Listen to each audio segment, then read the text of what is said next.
O Mauro César alfinetou de novo o Ancelotti por ter levado o Neymar mesmo machucado e questionou por que o Ancelotti não levou o Estevão, que também tá machucado. Ele questionou por que não foi dada a mesma oportunidade pro Estevão de se recuperar durante a Copa, assim como foi dada pro Neymar. E o Felipe questionou o elenco da seleção e chamou o Rafinha de fraldinha. Então fica aí no vídeo aí que você vai ver a indignação desses dois aí. Se liga só. Sobre o Ancelotti, eu tinha uma expectativa que eu deixo de ter no momento que ele convoca um jogador. Não é nada contra o Neymar, sabe? Tem um bando de bobo aí que fica, não gosta do Neymar, fica um bando de mané. Não tem nada a ver com o Neymar, de gostar, não gostar do Neymar. Não tô aqui pra gostar, não gostar de ninguém, de jogador, do seu amigo de jogador. Quero que se dane. A questão é de ser técnica. O cara não tá jogando para ser convocado. É convocado, machucado. Depois que o treinador falou várias vezes que só convocaria se tiver 100%, e aí na coletiva é feita uma pergunta obrigatória, não sei quem fez a pergunta, mas fez corretamente. Se ele convocaria sabendo que a lesão era mais grave do que aquilo que parecia inicialmente. E ele responde com uma piada sarcástica, uma claque ainda dá gargalhada, não sei quem estava rindo, se eram jornalistas sem noção, ou se era um bando de puxa-saco que estava ali para ficar dando gargalhada. Graça nenhuma a resposta dele. Avô com roda seria um carro. A pergunta é pertinente, pergunta totalmente pertinente. Tinha que ser feita, né? Então, assim, eu sinceramente não sei o que esperar. Não sei o que esperar. A minha expectativa era que ele montasse uma equipe que parecia o que disse o Raí. Da linha do que disse o Raí. Hoje eu já não sei. É impressionante como o Mauro César vai ficar nessa página aí, mano, até o fim da Copa, né, mano? É impressionante, cara. Acabou de rolar amistoso, o Neymar nem jogou, mano, tá ligado? Ele poderia ter falado de todos os jogadores, do desempenho dos jogadores, quem sobe pra titularidade, quem desce pra reserva, mas ele não fala nada. O papo pra ele é Neymar, é Ancelotti, é a indignação dele com a convocação do Neymar, né? O mais importante é atender, convocar um jogador sem a menor condição e mesmo estando contundido, mantém e não responde, ou ele vai montar um time? Eu não sei mais, sinceramente não sei. E assim, a decepção no sentido de que eu esperava mais dele, uma relação realmente dura, rigorosa, tem que estar bem, tem que trabalhar bem para jogar essa seleção brasileira, vamos formar um time forte. De repente, essa situação muda completamente a perspectiva. Fico na dúvida sobre o que esperar, sinceramente. Agora, Flávio, o Ancelotti, ele deixa claro 2 vezes, né, uma situação que a gente mesmo falou aqui, né, eu trouxe aqui várias vezes, que eu falei, a grande preocupação do Ancelotti, antes de convocar o Neymar, era se ele aceitaria banco, era se seria um Neymar de grupo ou um Neymar individualista, porque ele tinha essa preocupação. E ele disse nessa coletiva algumas vezes, o Neymar tem noção do papel dele. Ele foi avisado do papel dele. Ou seja, ali ele deixou claro, né, Flávio? Que o Neymar sabe que ele não vai ser titular. E que ele vai ter que buscar o espaço dele como qualquer reserva para ver se vai receber chances. Quando ele chegou, ele falou que ligou pro Neymar. Ele deixou claro, né? Ele ligou pro Neymar, falou da admiração que ele tinha pelo Neymar. Eu entendo que o Ancelotti em nenhum momento abdicou do Neymar. Por isso que eu falava, se ele estiver andando, ele vai. O Ancelotti gosta do jogador, o Ancelotti tem boas informações sobre ele nos grupos em que participou, e só não levaria o Neymar se ele não tivesse condição, se ele estivesse andando. E aí, de novo, ele mostrou, não pode pro primeiro jogo, vai pro segundo, não pode pro segundo, vai pro terceiro. Então, acho que essa especulação que houve do lado de fora nunca foi uma coisa que passou pela cabeça do Ancelotti. Dá para ele andar, dá para ele participar de algum jogo da Copa, ele vai. Para mim é uma coisa muito clara. Em nenhum momento ele teve dúvida com relação à presença do Neymar, mas havia uma monitoração constante para saber como é que tá, como é que não tá com problema. É um jogador com problema? Claro que é. Qualquer jogador pode se contundir numa Copa, mas ele está mais predisposto a isso até pelo histórico de condições recentes. Mas se ele tiver condição, o Ancelotti vai usá-lo dentro da parcimônia, né, que é peculiar de um grande gestor, como é o caso dele. Ele vai usar o jogador de acordo com o que pode, mas ele gosta e confia no jogador. Então, por isso eu entendo que ele vai manteve e sempre quis o Neymar no grupo. E, Flávio, vou falar uma coisa pra você. Compensa levar, né? Por mais que o Neymar não tenha o físico que ele tinha quando ele tinha seus 23, 24 anos, ainda é uma peça que pode fazer a diferença, por mais que seja para entrar jogar 10, 15 minutos. Na Copa do Mundo é assim, cara. Você vai abrir mão de uma peça tão relevante num cara que é o maior artilheiro da seleção brasileira? É difícil, cara. Pro Pilhado, Mauro e amigos. E o Raí aqui conosco também.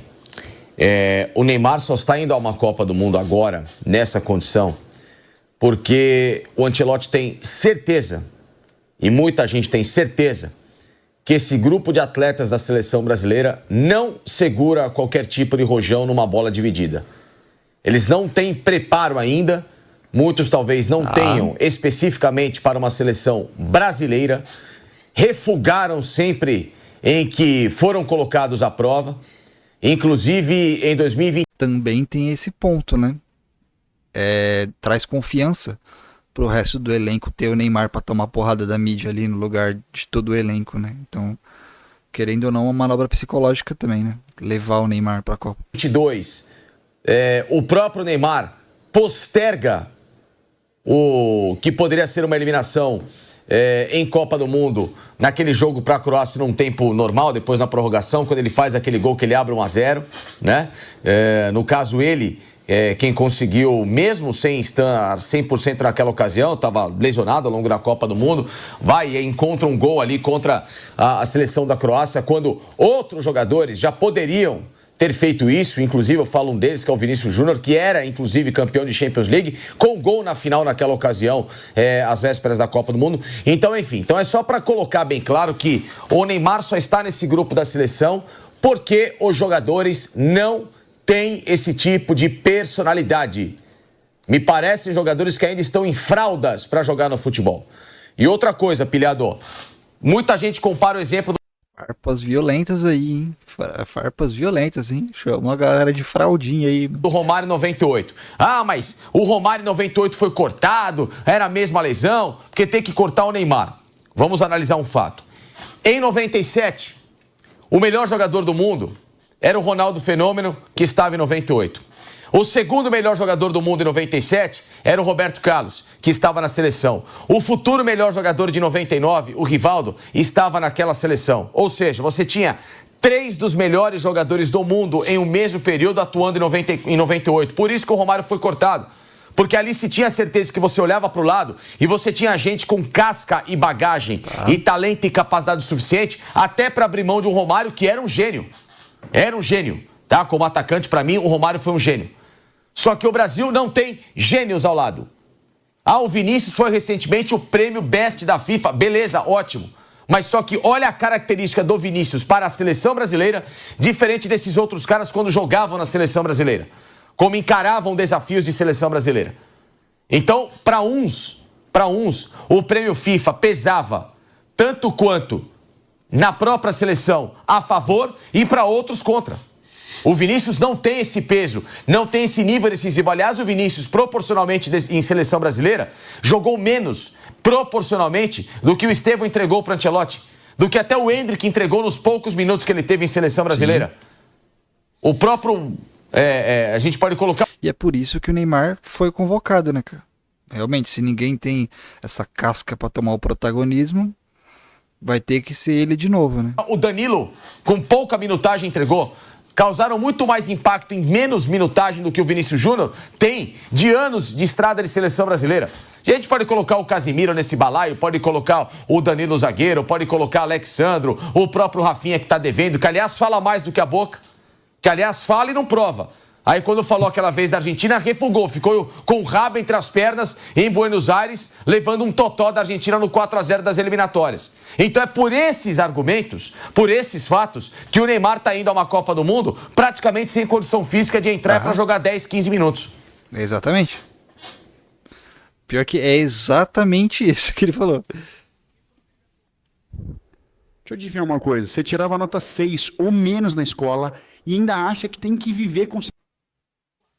Facincani, a gente falou isso já algumas vezes, né? Principalmente com relação ao Vinícius Júnior e o Rafinha, né? Porque se tem alguém para chamar a responsabilidade nessa seleção brasileira, tem o Casemiro também que é gigante. Tem, mas a gente sabe muito bem que quem chama o rojão são os jogadores de frente. Claro. São os que fazem gol, os que decidem partida. E se não é Vinícius Júnior e Rafinha para chamar, aí realmente, muitas vezes, e aí eu digo aqui, o Endrick chama mais que esses caras. Chamou. O próprio Vampeta disse que o Endrick é difícil e de vestiário, né? O Vamp trouxe essa informação e quando ele traz, ele não erra. O Vampeta não erra quando ele traz informação. Mas, cara, na seleção brasileira, recentemente, quem chamou responsa? Hendrick, o Estevão e o Luiz Henrique. Foram esses. Esses caras foram que chamaram a responsa na seleção brasileira, concorda? Claro que sim. E outra coisa, você citou muito bem, o que esses caras deveriam fazer em diversas entrevistas recentes era, olha, se o Neymar tiver uma condição legal, vai ser ótimo pro grupo, mas nós estamos preparados. Nós aprendemos com os erros dos últimos anos. Nós estamos entendendo o processo. Mas não rola isso. Nós estamos vendo o que precisa ser feito. As seleções A, B e C fazem isso e vamos tentar fazer esse tipo de postura.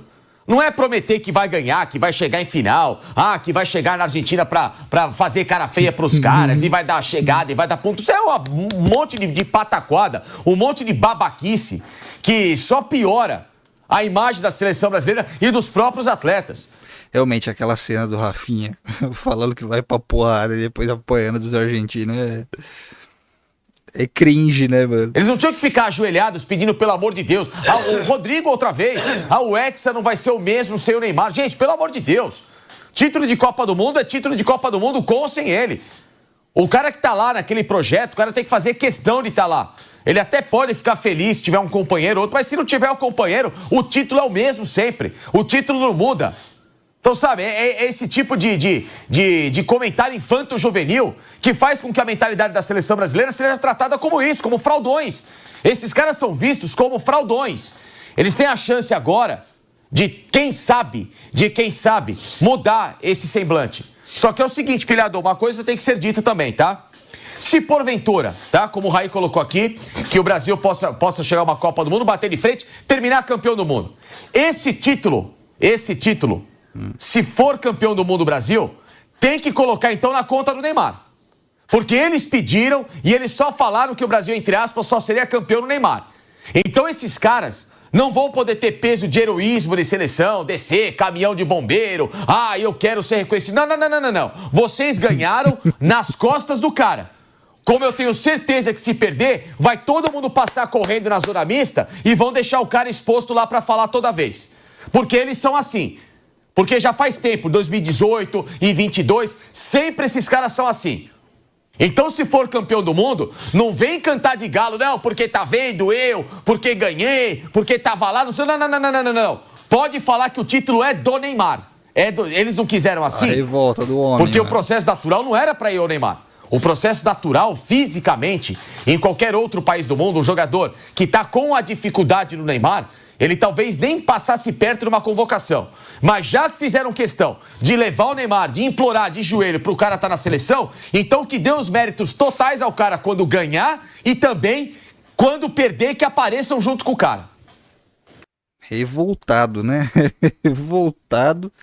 E até que tem razão no que ele tá falando. Realmente, o pessoal tá se isentando da responsabilidade aí, né? O pessoal quer um Neymar pra se esconder atrás, né? Vamos ver o Mauro César agora. E sobre o Neymar, eu acho uma tremenda injustiça que se fala com relação aos demais jogadores. Discordo frontalmente desse ponto de vista. Por quê? Se qualquer um de nós fosse jogador da seleção, qualquer um deles, e perguntasse, cara, você quer o Neymar na Copa? O cara ia falar que não. Não quero. Quero eu ir e ele não. O cara quer ir e que ele não vá, óbvio. Ninguém vai preferir que o Neymar vá e ele não vai para a Copa. Ele, o entrevistado em questão. Vai falar um negócio desse? A gente faz um comentário. Ontem mesmo, de ontem para hoje, aliás, mais cedo aqui, fiz uma crítica sobre uma resposta que eu achei muito inadequada do técnico ao repórter que perguntou sobre a questão do Neymar, contusão e tal. Um monte de Neymarzete me xingando e tudo, um monte de babaca, um bando de trouxa, tudo xingando. Não era nem uma crítica ao Neymar, é uma crítica ao técnico. Nada a ver com o Neymar, contra ele. Você imagina o jogador falar um negócio desse? Quantidade de hater que ele vai atrair. Injeção de saco. Ele vai falar o quê, Thiago? Vai falar, não, eu quero que o Neymar vá. Claro que vai falar. Isso está sendo transformado como se tivesse feito uma passeata pelas ruas de São Paulo, do Rio, de Brasília, sei lá da onde, pedindo Neymar na seleção. O cara pergunta e o sujeito responde, porra. Responde o quê? Para responder que quer o Neymar, claro. Para responder que não? Para arrumar uma treta? Para arrumar uma confusão? Para ter injeção de saco? Para se queimar? Não, o cara vai dar uma resposta protocolar. Eu entendo. Muitas vezes, começamos o programa hoje com uma história do Samuel Lino, uma resposta normal dele. Estava gerando uma polêmica aí. Não falou nada demais. De fato, com o técnico atual, ele joga de uma maneira que o favorece. Mas o outro técnico, outro sistema de jogo, ele tem que seguir aquilo que interessa. Caraca, o Mauro César sendo sensato e sensível, mano. Por essa eu não esperava, hein, mano. Tem outra coisa, mas tudo é tratado dessa maneira. Então, por conta até de um sensacionalismo da mídia, o jogador de futebol é mais cauteloso na hora de falar. Não vi nenhum deles, pelo amor de Deus, leva o Neymar. Não vi isso. Eu vi perguntas e as respostas sempre são essas. E mais, o Neymar é ídolo dessa turma. Ídolo deles, eles eram crianças ou adolescentes ou pré-adolescentes quando o Neymar já era o camisa 10 da seleção brasileira. É natural que seja assim. Havia uma relação parecida em relação ao Ronaldo e jogadores mais jovens que ele. O Ronaldo é de 76, jogadores nascidos em 85, 86, 87, eram crianças ainda, adolescentes. O Ronaldo já era, com 17 anos, artilheiro no Cruzeiro, depois na seleção brasileira. É normal. Então, acho que a gente não pode ficar também apontando para os jogadores como se eles estivessem querendo pipocar e botar tudo na conta de um jogador, porque quando perguntados disseram que gostariam que o Neymar fosse. E a resposta óbvia, que qualquer um daria, a não ser um cara muito peitudo que quisesse comprar uma briga, né? E numa dessas, de repente, você acaba ficando fora. O próprio João Vitor. Acho uma sacanagem. O João Vitor não falou que ele queria, agora ele não vai. Porra, cara, o que ele queria falar? João Pedro, mano. João Pedro, perdão, João Pedro, você quer... Sim, gostaria muito, claro. Mas ele não falou, não. Prefiro eu não ir para ele ir. Então, assim, o contexto não pode ser ignorado. Não pode ser ignorado. A responsabilidade do Neymar ter ido não é de jogador nenhum, é do seu Carlo Ancelotti. Ele que convoca. Não é do João Pedro, não é do Estevão, não é do Endrick, não é do Vinícius, não é do Rafinha, não é de quem foi, de quem não foi. Aliás, um rápido parênteses. Por que tanta paciência com o Neymar e nenhuma com o Estevão, hein? Será que não dá para esperar o Estevão para ver se tem ele durante a Copa? Ele não é tão decisivo? E é mesmo. Por que não? Nem na lista preliminar ele entrou. Tem que ver qual que é a situação da lesão do Estevão também, né? Às vezes a lesão do Estevão vai demorar demais, não sabemos, né? Se ele puder ficar bom durante a Copa para jogar as oitavas, valeria a pena? Não houve essa paciência com um jogador jovem, super talentoso. Cenário. Muito estranho, cara. Eu não entendo mais nada. Mas pior que isso que o Mauro falou é verdade. E o Mauro César tem que finalizar a fala dele, né, dando uma alfinetada na convocação do Neymar. Do Estevão. Porque o Estevão... É que eu não sei também... É que a lesão do Estevão é mais séria, né? Sim. Eu não sei se o Estevão poderia... Mas a CBF examinou? A CBF examinou o Estevão? Porque o Neymar só descobriu a gravidade depois que examinaram, não foi? Ou não? Sim. Então, por que não chamou? Por que não examinou? Não é isso? Não, o Estevão é importante pra cacete, porra. Claro que se esforçaram pra tê-lo. Vamos tentar levar. Não. Cortado de cara. Não vai. Não tá bom, não vai. Mauro... 2 pesos, 2 medidas. Hoje o Estevão é mais importante para a seleção, seria do que o Neymar. Óbvio, evidente, porra. Alguém tem dúvida disso? Eu não tenho a menor dúvida. Hoje seria mais importante do que o Neymar. Estou falando de jogador jovem, talentoso, em plena forma, com relação a um cara que não consegue ter uma sequência de jogos e tem várias lesões, mas que já foi um grande jogador. Mauro, a pergunta que fica... O Mauro tem um ponto aqui, tá? Tem um ponto muito importante mesmo. Ponto muito relevante. Em relação ao comentário que eu fiz, que gera esse debate, é a seguinte... Então, por que o Ancelotti levou o Neymar? Porque se os atributos todos são contrários, e aqui estamos na mesma sintonia, são atributos contrários, fisicamente não tem condição. Mas então, por que leva o Neymar? Talvez não entendendo que os jogadores da própria seleção brasileira, sei lá, não se sentem tão decisivos a esse ponto para tirar foco, para tirar peso, que aí é uma discussão que a gente pode levar lá para frente em relação ao que está se tornando a seleção brasileira, né? Não, e tem outra, tá? Que o Mauro falou dos jogadores, claro que ninguém ia falar pra tirar o Neymar, mas a do Rafinha, Mauro, eu achei exagerado. O Rafinha dizer que o Neymar vai ser o cara do Hexa, aí eu acho desnecessário. Uma coisa é você falar, não, tem que levar, ele é importante pra gente, Neymar é um ídolo, é um craque. Agora, não, ele vai ser o cara do Hexa, porra, pelo amor de Deus. Como assim ele vai ser o cara do Hexa? O cara do Hexa primeiro tem que ser o coletivo, né? Para reproduzir o que diz o treinador. E se for para ter alguém que seja cara do Hexa, é Vinícius Júnior e a Rafinha, pô. Que são os 2 caras que estão no ápice da carreira. pela seleção brasileira. Então é isso aí, é o que rolou aí da galera. O pessoal tá fervoroso aí, né? Como sempre, né? Então é isso, deixa um like, se inscreve e comenta aí o que você achou aí embaixo aí nos comentários aí. É nóis. Falou, até o próximo vídeo aí. É nóis.